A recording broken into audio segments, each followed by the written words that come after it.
Hi there, I'm Greg, Cloud Infrastructure and Architecture Lead here at PTC. Today I want to talk about large data sets and leveraging ThingWorx in order to have appropriate query data processing performance in using these.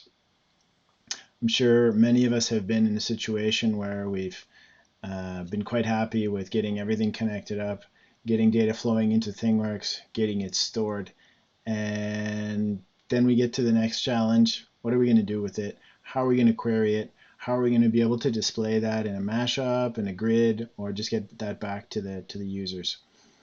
Um, Turns out that's somewhat of a challenge because we're not typically working in the same timescales when we're looking at collecting data versus when we want to exploit the data, and this adds a lot of complexity to the use and the querying of the data, and as well as displaying it to ensure that the user visualizations are effective, responsive, load quickly, but at the same time don't show too much information. So let's start by looking at a picture over here. This is a post from the community that's called scaling large data sets, smoothing large data sets using ThingWorx. And it's a very interesting principle. And it's got a service example here that's essentially going through and doing a query, pulling a large data set back, create name property history, you can see here, and essentially just stepping through it in increments of 10 chunks and doing a mean on it as we go. So basically what we're doing is instead of taking one record and plotting that one record, we're taking 10 records and the mean of those 10 records and plotting them. And this is obviously quite simple example of doing some form of downsampling on a data set that we've returned back from a database before we actually send it to the mashup. And you can see here the example of, setting the smoothing factor here is 10. They're passing that in. So you can essentially set the smooth factor from the mashup, as well as how this is wired up. And the result looks something along these lines. The all points at the top versus the smooth points at the bottom. And obviously we've lost a little bit of fidelity in the data because we've kind of crunched it out using the mean function here by taking the average. But you can see that there's a lot less data points on this, so it actually makes the graph a lot easier to read, and it makes it a heck of a lot faster to load, as well as for the user to explore around. So this is actually a really important thing when displaying visualizations, is to display the right amount of data points. We don't want to have too many data points, but we want to have enough data points. And this technique can be applied to essentially requesting a certain amount of data points based on the use of the data, whether it be looking back at the last half hour of a process, or whether it be looking at a 7-day period. We might have the same raw data under there, but the way that we're going to want to query that back and exploit it and use it in a visualization is going to be very different. And the results are going to be incredibly different depending on how we query that. So let's look into that. A lot of people these days have heard about InfluxDB, as it's been supported by ThingWorx for a number of years now. And it supports really fast data ingestion rates. A lot of other good bonuses and properties with Influx. And so, I just want to look at some of the data that I'm storing here in ThingWorx. Why don't we start over here? I've just got a thing. I'm using a ValueStream on here that's just storing these properties into an Influx-backed persistence provider. You can see ramp, random, and sign here are logged. And this is just shoving everything into Influx. And we can see here, this is the Influx database. And each of these measurements are the things, right? So here, this was the one we were looking at. I want to look, we'll bring that sign back up. And so here we can see a sign over the last 5 minutes.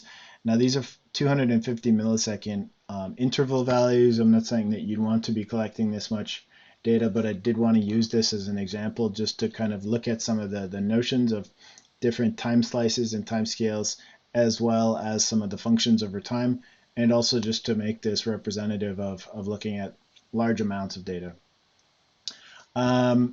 So what's interesting here about Chronograph, and this is the same with Grafana, is you can see down here they're implementing the InfluxQL query language, where I can kind of quickly choose some different parameters down here and just kind of, visually browse around and have a look at the data. Let me get out of here, and I can add some other points in here, and that's going to load that in there.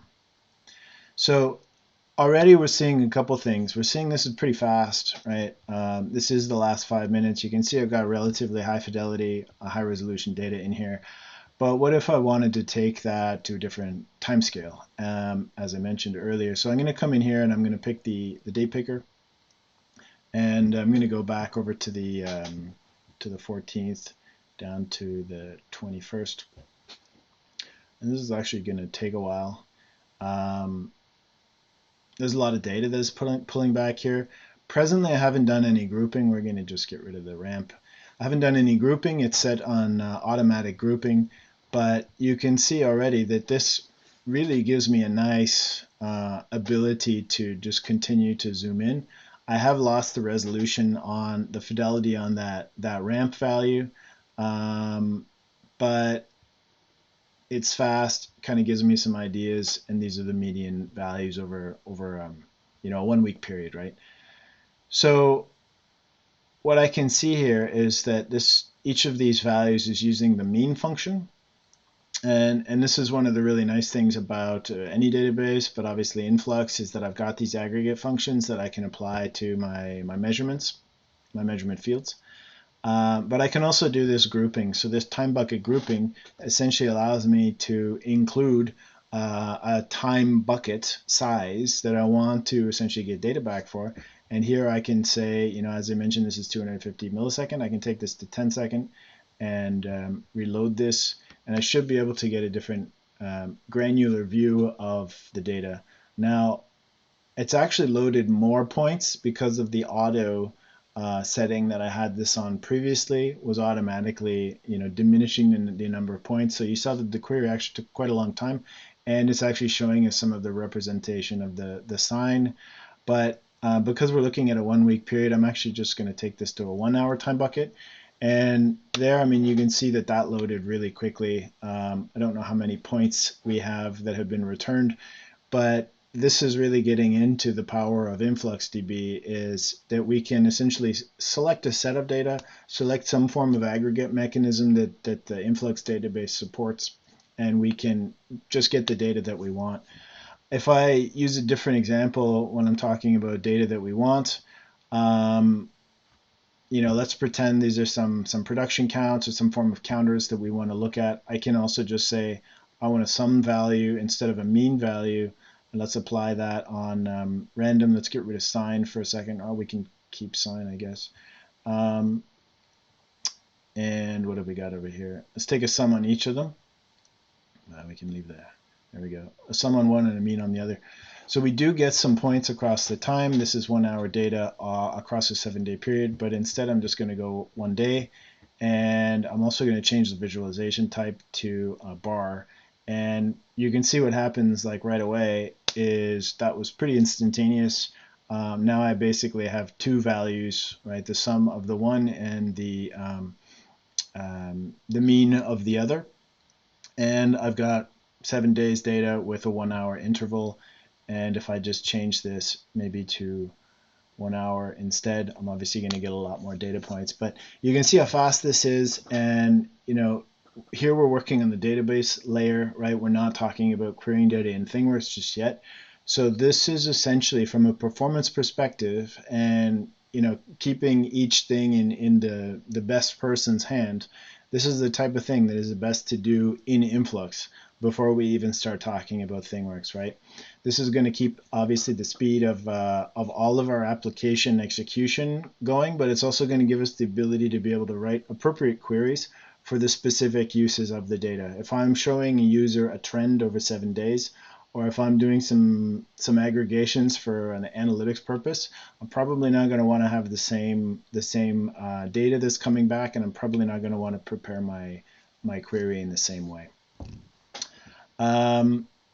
Okay, so there's the query, right? This is just an example. You can see it's very T-SQL-like, but we do have this time function over here in group by, as well as this fill. I haven't talked about what the fill does. Fill is essentially an interpolation mechanism, right? So if I'm missing any data, I actually do have some missing data. If we look maybe more recently, over the past 24 hours, there we go. We've got some missing data, and I can just apply the linear interpolation, right? We can use the previous number that we had, or we can do linear interpolation. If I pick linear, you can see that it's just, essentially connecting the dots. It's saying, look, between the last point that I had and the next point that I have, I'm going to draw a line between there. Okay, so interesting stuff. I guess while we're over here, just worth saying as well, here we're looking at the structure that comes from ThingWorx using value streams, and streams are very similar, right? This is just using this measurement type in Influx database, InfluxDB, and down here we've got this other one that's called stream pipe sensor list stream, and this is essentially how the data gets represented in Influx coming from a stream. There's obviously very valid reasons for using both streams and value streams. We're not going to get into those here, but you can see that this approach and mechanism works for both. So let's just have a look at the API a little bit here. One thing worth noting is that the API for Influx is all REST API. So what we're going to do here is we're going to use what we call the content loader technique, and we're going to leverage the REST API to make these calls back to InfluxDB and kind of bypass the normal InfluxDB persistence provider, which doesn't give us all the capabilities that exist in the InfluxDB itself. So yeah, you can see the structure here, but this is just an example using curl. But basically what we're going to do is we're going to compose query parameters and essentially package this up into a REST call that we're going to make from ThingWorx. Let's look at it. So these are some services that a colleague of mine has made just to really do a demo of this kind of approach called Influx Toolbox. And the Influx Toolbox mechanism here is really, we've got a number of services that are just essentially doing specific queries back to the InfluxDB that's configured in the configuration tab, using the REST API, getting the measurements, getting the series, getting the database names, so that we can bring those together in a mashup, combine the services, give the user the ability to pick and choose what they want, and then essentially mash it together and build a query so that we can essentially have an optimal query depending on the types of time slices, interpolation, or other aggregate functions that they want to use. And let's have a look at that first. So we were just looking at this plant with these sign values, and so here you can see if I load it up, there we go. I have 1 second here loaded, but we can go down to 250 milliseconds, and you can see we get some more points there. So these are those the databases that we saw in Chronograph, the measurements, which is equal to our things, and essentially these are our properties, right, that we have in ThingWorx that are just set to logging. So just by adding more properties to log in here, we're going to have more of these values showing up in the channels. And we're seeing a representation very similar here to what we had in Chronograph, where we can select the different functions, and these are just text, so whatever functions Influx supports, we just need to type that in there and give some mechanism to choose those functions. We can also do selector functions like min and max, top, bottom as well, so that really gives us the ability to hone in on what we're looking for, and those interpolation things. So by default, we've got a couple of hour period in here. What I really want to show you is, some of the times here that we're talking about, right? If I This is pretty quick, 200 millisecond data, 250 millisecond data, because we don't have a whole lot. If I go back here, maybe to the 16th, let's just do 16th to the 17th. This is going to take a while, right? Because there's a lot of data in there, and you know, just for sine, we've got 4 points per second, and I normally should be getting, I was going to say 1 day's worth, but it looks like it's 1 day and a few hours worth of data. And as you can see, the query is taking quite some time to come back. And this is, you know, the type of, I'm not going to say it's equivalent. Let's see, we even timed it out. It's not equivalent to what we get with query property history, but it's a similar type of behavior that we're going to get with property history, just because of the fact that we have 250 millisecond data in there. And query property history doesn't have any ability to say, oh, I only want to see it on every 1 second or every 5 minutes, right? So if we did want to do things in an optimal manner, one way to do it is to have streams, right? And you can use streams, you can start to tag the data in a different manner, maybe have aggregate values at every 5-minute intervals. Then you could use a stream to pull back those values, use them for, you know, 5-minute intervals without having to get into this precision. But the nice thing about using Influx is we can just select the time bucket here. And obviously this is kind of crunching out the fidelity of our data. So it's not a great data set to show you this kind of thing on. But we saw that it just went from timing out at greater than 30 seconds to you know, executing no problem in half a second. And if I just kind of turn it up, let's take it to 1 second data, see if we can get some results. But you can see down here in the corner, I've added a couple of fields just showing the number of queried results that are coming back, as well as the execution time of the query. And I mean, this is exactly the kind of thing when I hear people struggling with, you know, multiple services executing or services taking far too long to execute. This is the type of reason, right? Because if we look at the results that just came back here, we've got more than 500,000, right? 650,000 that took 14 seconds. Now there's obviously the time element to that, but there's also the resource element to that. Part of the challenge is we've just loaded 650,000 records into not only in the server side memory, but also the client side memory, and we've had to communicate those. And that's one of the things that makes this type of thing slow. So major benefit to doing this kind of thing, we just change our timing that we want. We can obviously use mean, we can use min and max, we can retain the qualities of the data. Let's take it a little bit further, and let's say the 15th to the 19th, and done. And let's just kind of say hourly data, and let's watch how that 650,000 records goes down to 214. So, you know, this is kind of a perfect example. It depends on what we're going to do with the data, right? So it's still very important to have the appropriate functions, appropriate data set.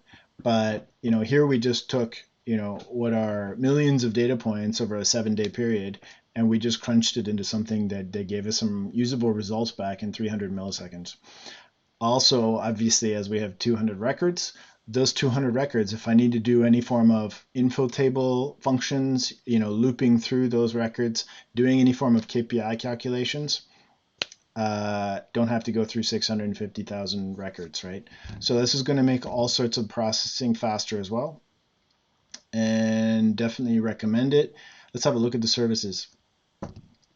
So this query data service is essentially what it's doing is going through the mashup that has these various aspects that are pulled together from those widgets, and this part here is really just saying what fields have I selected, right? I only showed you with one, but I can select multiple fields in that particular demo mashup, and split it out, and then essentially start building the query here, and applying the appropriate selectors or functions. And you can see start date, end date. and basically it's just building the query, right? So this is the type of thing you can come up with a few sets of queries based on whatever your particular needs are, or you can make something more complex like this mashup that kind of composes them for you.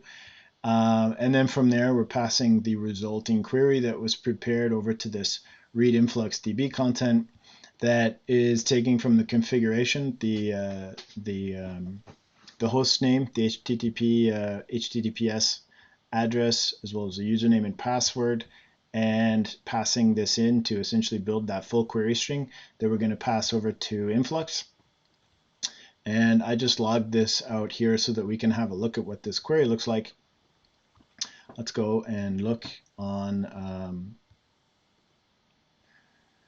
the last one that we were just running here. You can see the InfluxQL down here is just select some sign as signed from this thing.